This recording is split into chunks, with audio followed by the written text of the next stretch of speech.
20h sur la télévision Futur Média. Bonsoir à toutes et à tous. Bienvenue à cette édition. Les titres, c'est dans un instant. Le variant Delta peut rendre les femmes enceintes très malades dans la banlieue de Dakar.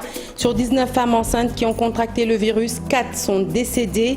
Des chiffres qui poussent l'association des gynécologues et obstétriciens à alerter sur la véhémence du Delta. Le Delta, un virus dont la charge virale est évaluée à 1600 fois plus que les autres variants.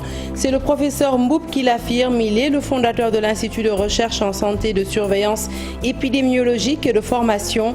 Vous l'entendrez au cours de cette édition. Des cas de Covid-19 en hausse un peu partout au Sénégal, mais tous les jours des solutions pour tenter de freiner l'épidémie. Anda Santé facilite l'accès des vaccins aux populations en installant des cliniques mobiles. En moins de 2 semaines, plus de 1000 personnes ont reçu leur première dose. Hausse du prix de l'huile et du sucre dans les marchés de Dakar. L'inflation serait due à la crise sanitaire mondiale, selon l'autorité de régulation. Toutefois, cette dernière met en garde et promet des sanctions à l'encontre des commerçants tentés d'abuser sur cette hausse. Et puis en sport mondial de beach soccer, nos Lions sont bien arrivés à Moscou. Premier galop d'entraînement effectué ce matin. Ils doivent affronter ce vendredi le Japon. Voilà pour les titres. Le développement, c'est tout de suite.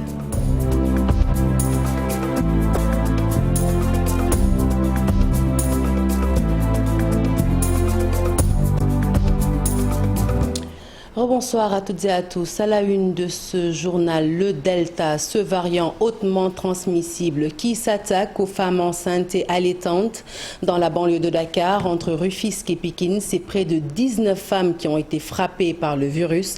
4 d'entre elles ont malheureusement perdu la vie. Nul besoin de préciser que l'heure est grave et je vous propose d'écouter à cet effet le professeur Abdoulaziz Diouf. Il est membre de l'association des gynécologues et obstétriciens sur Dakar. Il s'exprimait en marge de la présentation du bilan du jour au niveau du ministère de la Santé. Nous l'écoutons. La femme enceinte est exposée à un risque accru d'une infection par le coronavirus. Cette virulence est beaucoup plus marquée lorsque la femme est au 3e trimestre de la grossesse. Pour exemple, au Centre hospitalier national de Pékin, disposant récemment d'un CTE, et à l'hôpital Youssou Mbargane Diop de Rufisque, nous avons enregistré au cours de cette 3e vague 22 cas de Covid-19 donc chez des femmes enceintes, dont 19 femmes enceintes et 2 femmes qui sont allaitantes. L'âge moyen des femmes était de 30 ans et nous avons noté 6 cas graves dont l'atteinte pulmonaire était supérieure à 75%. Nous avons malheureusement déploré 4 décès maternels et cette augmentation des cas avec l'apparition du variant Delta n'épargne pas les femmes enceintes. Des études de grande valeur ont montré un risque accru d'avortement, d'accouchement prématuré, de prééclampsie ou de césarienne. Pour notre série hospitalière, toutes les grossesses étaient au 3e trimestre. Les formes graves représentaient 30%. L'accouchement était prématuré dans 27% et le taux de césarienne était très élevé, au-delà de 42%. Et parmi les femmes qui n'ont pas encore accouché, que nous suivons jusqu'à présent, nous avons remarqué quelques cas d'hypotrophie fœtale et d'oligoamnios. Il faut noter les principaux facteurs qui aggravent la Covid-19 chez ces femmes enceintes, qui peuvent être l'hypertension artérielle associée à la grossesse, l'obésité, le diabète et l'asthme. Et pour tous ceux qui encore ce soir ignorent la virulence du variant Delta, eh bien quelques petits indices sur la nature du danger. Le variant Delta est un virus dont la charge virale, la force on va dire, est estimée à 1600 fois plus que celle des autres variants. Et ce n'est pas tout. Sa période d'incubation est de 4 jours seulement, au moment où celle des autres variants peut atteindre la semaine ou la dizaine de jours. Je vous en dis pas plus, je vous propose d'écouter le professeur Mboup, c'est le fondateur de l'IRSF. Nous l'écoutons.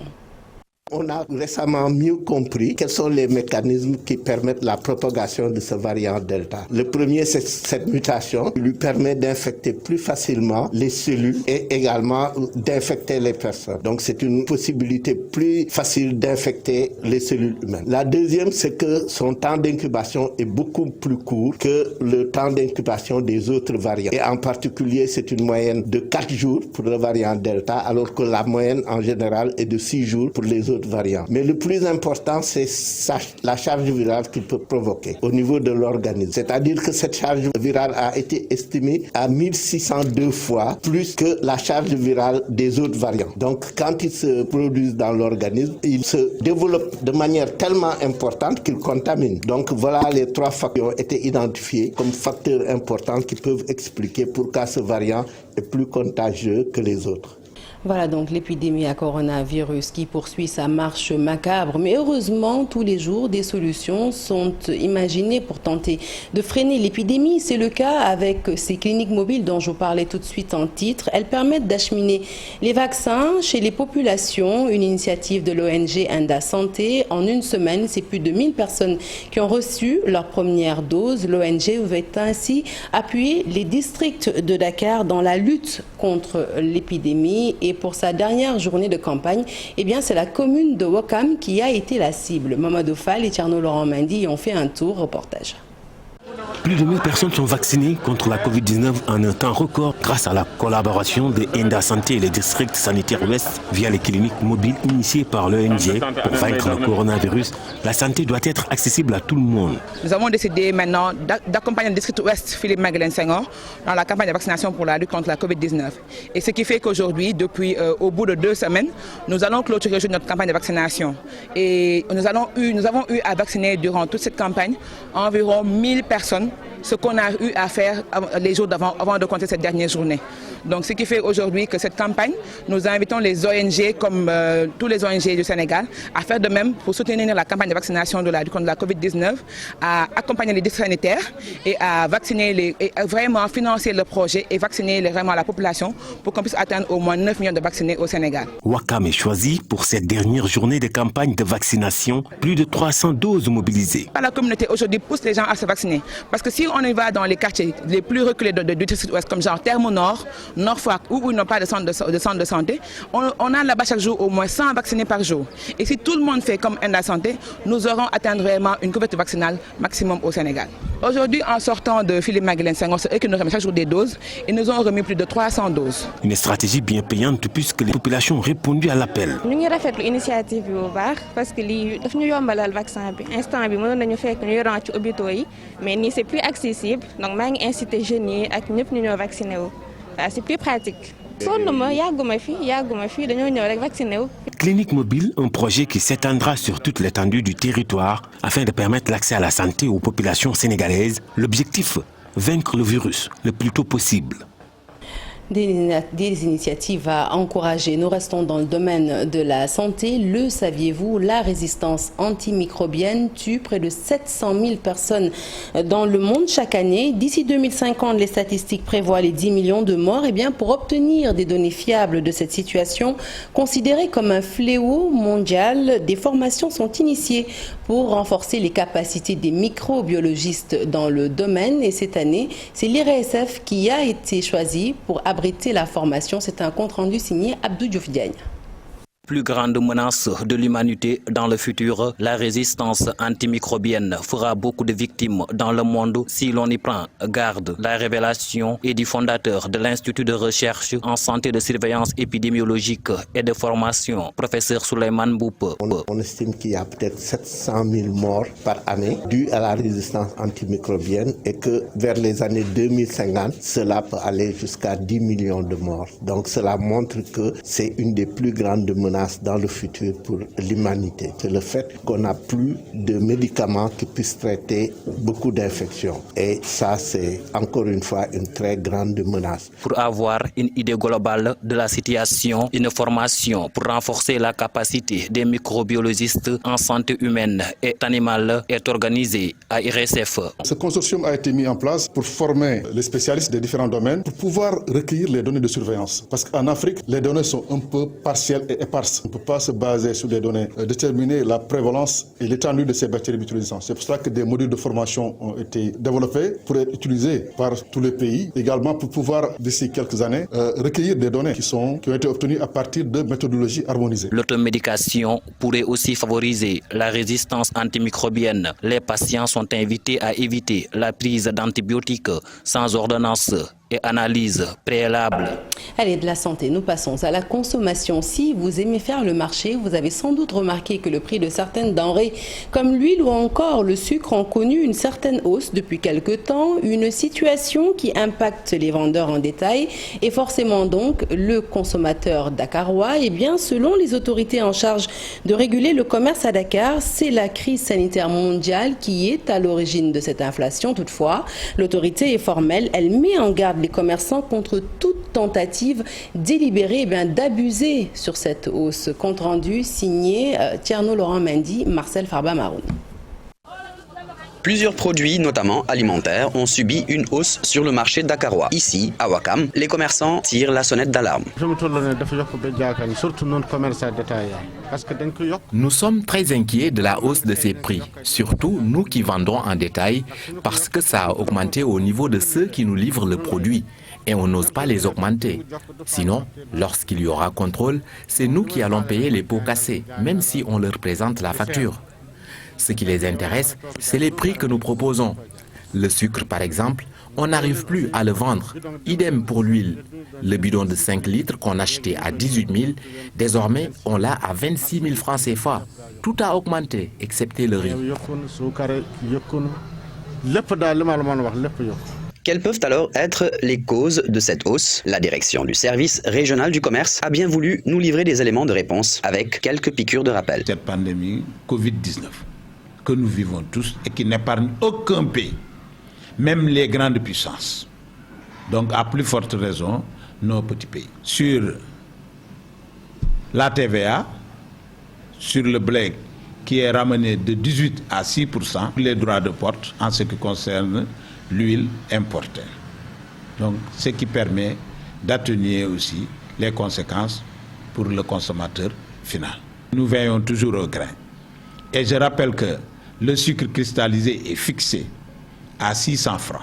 Les pratiques de prix illicites seront sévèrement réprimées par nos services. En ce qui concerne la pénurie de sucre signalée dans la capitale, la direction du service régional du commerce de préciser que la compagnie sucrière sénégalaise dispose actuellement de 29 000 tonnes, dont 500 tonnes de sucre en morceaux et 4 000 tonnes de sucre cristallisé disponibles pour une consommation mensuelle de 18 000 tonnes. Nous restons dans le domaine de la consommation pour parler cette fois-ci de la redynamisation de la filière maïs, une céréale dont la culture chez nous, ici au Sénégal, se heurte à de nombreuses difficultés, manque de matériel, de semences agricoles entre autres. Toutefois, l'interprofession est bien décidée à faire changer les choses. Elle vient d'élire en Assemblée générale une toute nouvelle présidente qui se dit prête à relever les défis. Fatou Bintou Konté. L'interprofession maïs a une nouvelle présidente. Avec ce regroupement des producteurs et transformateurs, la filière ne sera que renforcée. Et pour ce, beaucoup de défis l'attendent. Il faut quand même relever la production de maïs, tout d'abord, parce que si on a une production record, on pourra faire la transformation et on pourra encore faire la commercialisation et pourquoi pas l'exportation du maïs. Car la filière maïs, troisième céréale au Sénégal, souffre de beaucoup de maux. Le problème peut-être c'est le matériel agricole pour les producteurs, c'est les semences de qualité pour les producteurs, mais aussi c'est les intrants de l'avoir à temps. Donc ça c'est pour la production. Pour la transformation, c'est que les femmes transformateurs puissent avoir du matériel à transformer, mais avoir du maïs de qualité et à temps et de quantité suffisante. D'où la mise sur pied de cette interprofession a fait de mieux booster la production et relever les défis de la compétition céréalière. Comme je vous l'ai dit, c'est un peu participer au développement économique de notre pays, booster la production du maïs et aussi augmenter nos revenus dans nos exploitations familiales. Donc, avant 2012, on était aux environs de 300 000 tonnes de maïs. Actuellement, on est aux environs de 400 à 500 000 tonnes. Nous espérons avoir 1 million de tonnes avec l'arrivée de l'interprofession, avec les mesures d'accompagnement de l'État du Sénégal que nous attendons beaucoup pour essayer de booster la production de maïs. Ce jeudi, ces producteurs de maïs ont tenu une assemblée générale en présence du ministre de l'Agriculture, une rencontre pour mieux renforcer leur gouvernance et être plus structurés. À la une de l'actualité politique, la bataille des locales qui s'annonce déjà très rude dans plusieurs localités du pays. C'est le cas à Daradjolof ou encore à Joal où des responsables politiques réputés proches du pouvoir sont accusés d'installer des commissions administratives clandestines. Un scandale selon l'expert électoral Ababacar Fall. Il demande au ministre de l'Intérieur de publier la liste des commissions pour éviter toute tentative de manigance. Je vous propose plutôt de l'écouter. Il était au micro de Chérif Dia. Les conditions dans lesquelles les commissions administratives doivent être instituées sont vraiment bien clarifiées dans le code électoral. Ce sont les préfets, les sous-préfets qui doivent prendre des arrêtés pour mettre en place des commissions administratives. Si on nous dit maintenant qu'une commission administrative fonctionne dans un lieu privé, à l'insu du préfet, du sous-préfet, quand même cela pose un problème vraiment de vulnérabilité de notre système électoral, et je pense qu'il faut le régler. Alors, je disais donc en termes de solution, ce qu'il faut, c'est que la Direction générale des élections ou le ministère de l'Intérieur doit aujourd'hui donc nous donner la liste de toutes les commissions administratives qui ont été instituées par arrêté des préfets ou sous-préfets. Je suis le processus électoral quand même depuis bientôt 3 décennies.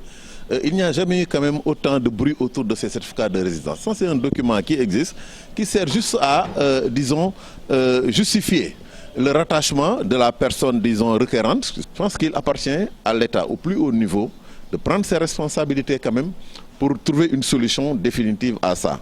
Demander au maire de délivrer sans aucune difficulté ce document à toutes les personnes qui en ont droit et qui en font la demande, ou demander aux personnes vraiment qui le désirent d'aller le chercher au niveau de la gendarmerie de ressort ou du commissariat de ressort. Allez, nous quittons Dakar pour Thiénaba. Le défunt khalife de la ville sainte finalement inhumé à Tchoti. C'est à 2 km de Thiénaba. L'inhumation s'est tenue en présence des fidèles, comme vous le voyez sur ces images, venus en masse pour accompagner le guide religieux vers sa dernière demeure. Charanta Diop, c'est la tire pour la correspondance. Bousculade sous une chaleur de pompe, les fidèles sont venus très nombreux pour accompagner le défunt khalife général de Thiénaba, Serigne Abdourahim Seck, jusqu'à sa dernière demeure. Le muezzin appelle les fidèles à respecter les mesures barrières.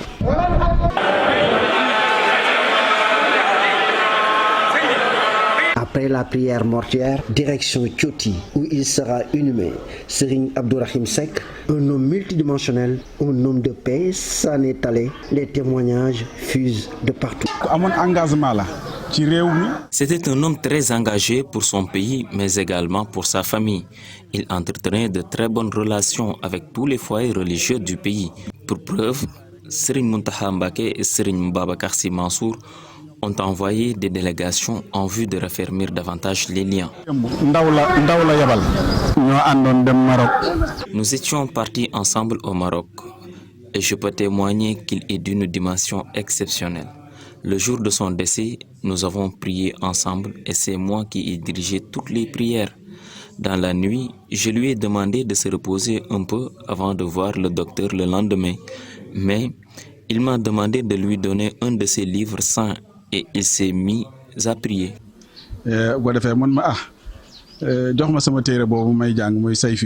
C'est ici à Tchoti où il a été inhumé devant le gouverneur de Thiès, le sous-préfet de Thiénaba et les nombreux dignitaires qui ont fait le déplacement. À Tchoti, Serigne Abdourahim Seck s'adonnait à l'agriculture. Il enseignait aussi le Coran aux nombreux talibés qui venaient de partout au Sénégal.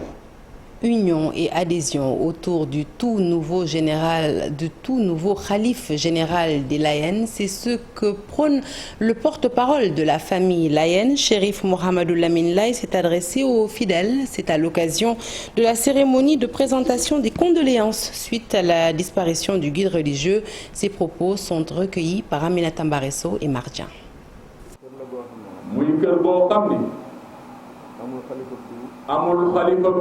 La tradition veut que toute la confrérie laïenne se mette derrière la personne choisie unanimement pour porter le titre de khalife général. Nous rendons grâce à Dieu, il n'y a pas eu de division sur le choix de celui qui doit porter ce titre. Tous les héritiers de Mame Limamou Laye sont aujourd'hui derrière Seydina Mohammedoul Mokhtar ibn Seydina Mandione Laye, qui demeure aujourd'hui le khalife général. Il n'y a ni khalife de Mame Babacar, ni khalife de Mame Dior, encore moins khalife de Seydina Issa. Il n'y a qu'un seul et unique khalife, c'est celui de Seydina Limamou Laye. Et celui que le bon Dieu a choisi, nous restons derrière lui. Allez, destination, l'université Cheikh Anta Diop de Dakar. Une fois n'est pas coutume, nous ne parlerons pas des étudiants, mais plutôt d'un outil qui, depuis bientôt 7 ans, met en valeur les travaux de recherche qui se font au sein du campus. Il s'agit de la bibliothèque numérique de l'UCAD. Le bijou est une ressource inestimable en ce sens qu'elle permet un gain de temps considérable, en plus de soutenir les actions des apprenants, mais aussi des enseignants. Alassane et Diafar Abba se sont promenés à la BU de l'UCAD pour nous, reportage. C'est le couloir qui mène au service de numérisation. Tout commence dans cette grande salle. C'est là où nous attribuons les numéros de soutenance aux étudiants et c'est là également que nous réceptionnons les documents. Donc ces documents-là, c'est uniquement les thèses et les mémoires. C'est les thèses et les mémoires. Celui qui vient déposer un document doit amener un document bien relié, plus une version électronique. Pour les mémoires, on demande 2 versions papier, plus une version électronique. Après réception, les agents enregistrent les documents sur la plateforme CGB, un registre papier transformé en registre informatisé. La première des choses, c'est essayer de se familiariser avec le document, voir d'abord l'auteur, le titre, ensuite vérifier les mots-clés en quelque sorte. Nous traitons le document avec le logiciel. Tout ça, nous renseignons les champs nécessaires, qui sont les champs qui sont obligatoires. Ça aussi en respectant les normes catalographiques. Maintenant, une fois qu'on termine avec ce traitement, on passe à l'indexation. Aloïse est chargée de la correction des métadonnées et s'ensuit la mise en ligne du document. Ce projet de bibliothèque numérique est parti d'abord d'une volonté de numérisation des thèses et mémoires avec l'Université de Lille, ensuite avec les Canadiens qui voulaient disposer du fonds René Maran. Ils nous ont fourni donc du matériel qui a permis donc la numérisation du fonds René Maran. Donc c'est là également donc d'où est parti le programme de numérisation donc de toutes les thèses, de tous les mémoires, de tous les articles scientifiques des enseignants-chercheurs de l'Université Cheikh Anta Diop. L'utilité de cette bibliothèque numérique n'est pas à démontrer maintenant parce qu'elle permet, cette bibliothèque numérique, aux usagers qui sont à l'extérieur de la bibliothèque universitaire de pouvoir accéder à la documentation en ligne. Donc à des thèses en texte intégral, à des mémoires en texte intégral et également à des articles de recherche en texte intégral. La bibliothèque numérique n'a impacté en rien la fréquentation de la bibliothèque universitaire qui reçoit entre 6 000 et 8 000 visiteurs. Elle permet une visibilité des travaux de recherche de l'Université Cheikh Anta Diop de Dakar. Elle comprend également une base de données appelée CyberLibris qui contient des ouvrages électroniques. Elle a été mise en œuvre avec l'aide du ministère de l'Enseignement supérieur. Et puis, comme tous les jeudis, votre rubrique Les Bonnes Feuilles de la rédaction s'intéresse à l'ouvrage Billets de salon, une production du journaliste Mame Gourngom. Dans ces pages, l'auteur s'intéresse à l'actualité nationale, notamment les événements de mars 2021 consécutifs aux accusations de viol contre l'opposant Ousmane Sonko. Mais ce n'est pas tout. Il évoque également le professionnel des médias, la disparition de l'artiste Thione Seck et les nombreux maux que rencontrent les Sénégalais dans un contexte de crise marqué par l'épidémie à coronavirus. Note de lecture signée Ibou Diouf. Comment pouvait-il éviter les pièges du conformisme étant chroniqueur ou éditorialiste et dans la même foulée proposer au lecteur des analyses digestes? L'auteur, Mame Gourngom, dans son ouvrage Billets de salon, a tenté cet exercice. Je ne valide ni n'invalide la thèse du complot, mais j'avance et puis j'ai échappé à la masse. J'ai échappé à l'opinion dominante parce que pour moi, il faut avoir l'honnêteté de dire ce qu'on pense et puis il ne faut pas avoir peur des mots. C'est pourquoi, peut-être les gens pensent que j'ai réussi à échapper à cette dictature de l'opinion. L'auteur s'est inspiré de son vécu de journaliste, témoin d'une actualité chaude et récente, des billets pour glisser des messages au grand public. J'ai jugé nécessaire de raconter, non pas de raconter seulement, mais d'analyser ce qui s'est passé en février-mars 2021 au Sénégal, à travers ce qu'on appelle la crise de massage, les accusations de viol contre l'opposant Ousmane Sonko et tous les événements autour de ces manifestations, les manifestations. Et puis aussi, il y avait un événement qui a attiré l'attention de tout le monde, qui continue d'attirer l'attention de tout le monde, c'est cette pandémie du coronavirus. Cet ouvrage propose quelques brèves réflexions sur des questions politiques, judiciaires, mais aussi sociales, dans un style accessible. Malheureusement, dans cette œuvre, il y a beaucoup plus de satire que d'humour, parce que l'heure n'était pas, comme je l'ai dit, l'heure n'était pas à l'humour. Je n'avais pas le cœur à rire. L'auteur des billets de salon a fait le constat, le journalisme est un métier si accaparant qu'il est parfois difficile de produire des ouvrages pour le grand public. Les journalistes écrivent beaucoup au Sénégal. Hein? Moi, je suis le dernier journaliste à écrire. Vous-même, vous avez écrit un livre. Il y a pas mal de journalistes qui ont écrit des livres. Peut-être on peut dire que les gens ne lisent pas ou bien ne s'intéressent pas à ce que les journalistes écrivent. Il faut que nous aussi, on essaie d'écrire des choses qui intéressent les Sénégalais. Billet de salon de Mame Gor Ngom, tant de réflexions, d'interrogations pour rester collé à la fonction symbolique du genre journalistique qui est le billet. Il fallait parler d'une actualité chaude bouillante et d'une façon accessible. La page des sports à présent. Après 24 heures de voyage, nos lions de la plage sont arrivés à Moscou où se tient le mondial de beach soccer du 19 au 29 août prochain. Les protégés de Ngala Sylla ont effectué leur premier galop d'entraînement ce matin. Ils jouent demain contre le Japon dans le cadre de la préparation de cette compétition majeure. Nous écoutons Ngala Sylla, le coach des Lions. Après ce réveil matinal, on a pu discuter entre nous et après voilà, la séance ce soir, on a fait une course d'endurance qui nous permet de récupérer les os sur le plan physique. Donc ils ont couru et après ça ils ont fait beaucoup d'étirements et après une séance tactique qui va nous permettre de projeter vers le lendemain parce que demain on a un match amical contre le Japon. Donc, et à partir de là aussi, il fallait préparer sur le plan tactique et que ce soit offensif et défensif. Dieu merci, on l'a fait. Donc, on a juste fait des répétitions parce que le travail a été fait depuis Sénégal. Et après, la séance s'est terminée avec des situations standards, que ce soit des coups francs, des balles arrêtées, des corners. Et après, on a fait un retour au calme pour permettre de voir aussi les blessés et tout cela. Donc Dieu merci, la séance est bien terminée. Et demain, Inch'Allah, on ira vers un autre match contre le Japon.